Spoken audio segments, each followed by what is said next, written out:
Hello everyone, and welcome back to the channel. Today we're diving into some fascinating news coming out of Burkina Faso that has significant implications for the country's identity and future. It's about a book, but not just any book. On Saturday, Captain Ibrahim Traoré, represented by his Minister-Director of Cabinet, Captain Anderson Meta, officially signed a new publication titled Captain Ibrahim Traoré Said.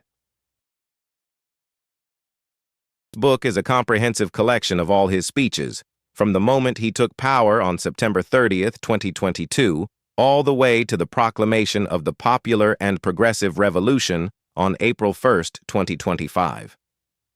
It isn't some third-party biography. The book was written and published directly by the Presidency of Faso. Direct record of his words, his vision, and his administration's philosophy. For those of you wondering where you can get a copy and how much it will cost, those details are still to be announced. Captain Anderson Meta has assured the public that the book will be sold at a very reasonable price. Here's the best part. All proceeds from the sales will be dedicated to funding social projects across the country. It isn't about profit. It's about reinvesting in the people of Burkina Faso. When I heard this news, my first thought was, wow, I genuinely hope this book finds its way into our schools. About it. The words of a nation's leader, especially during such a transformative period, are more than just speeches. They are historical documents. For a direct window into the ideology and the motivations driving the country forward. Of the themes and powerful quotes within these speeches could easily serve as subjects for essays, philosophy papers, or even lively classroom debates. A chance for students to analyze and understand the contemporary history that is shaping their own lives. Brings back a memory for me. About 20 years ago, when I was in high school, I remember there was a book available that collected all the speeches of the great Thomas Sankara. I approached my philosophy teacher and asked a simple question. Why aren't we studying Sankara's speeches in class? His answer was as simple as it was revealing. He told me, because we don't control our own educational system. Then, the curriculum was heavily influenced by France, and the administration of Blaise Compaoré was essentially an extension of that influence. We weren't in charge of what our children were taught. This isn't some old, forgotten issue. It's a reality that Burkina Faso is actively confronting right now. Recall a story I reported on previously, where Captain Ibrahim Traoré's government announced a major overhaul of the educational system. The key reasons they cited was the need to print their own school books because, even now, so much of the content is still decided and printed in Paris.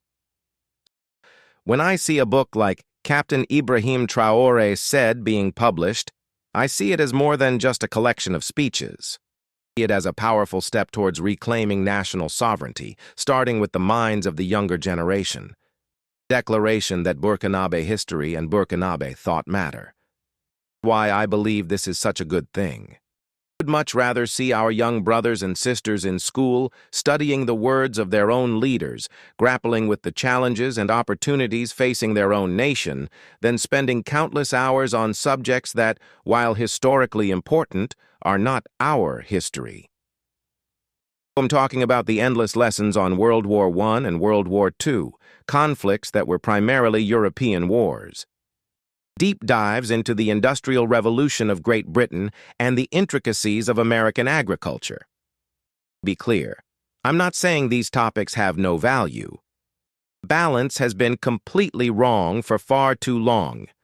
The educational system has forced generations of African students to become experts on the history, geography, and economy of Europe, while our own continent's rich and complex story is often relegated to a footnote. Shouldn't the history of the Mossy Kingdoms, the geography of the Sahel, or the economic potential of West Africa be central to a child's education in Ouagadougou? The answer is a resounding yes. Reforming the educational system is not just a good idea, it's an absolute necessity. The younger generation cannot afford to spend their most formative years studying the world through a purely Eurocentric lens. Our own history is vast and worthy of study. The geography of Africa is diverse and critical to our survival and prosperity. The economy of our continent is the key to our future. Not niche topics. They should be the core of the curriculum. The book, therefore, symbolizes a shift. A tool for decolonizing the mind, for building a sense of national pride and identity based on a contemporary, homegrown vision. It provides a primary source for students to engage with the ideas that are shaping their present and future.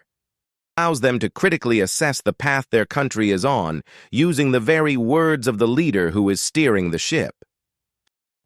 To Captain Ibrahim Traoré, I say congratulations, young soldier. Your speech is collected and published is a significant milestone, and the content is undoubtedly worth studying, testament to the impact you've had in a relatively short period. On a lighter note, I do have one small request. The editors made sure to include a clear explanation of what you meant by the black albino in that recent interview.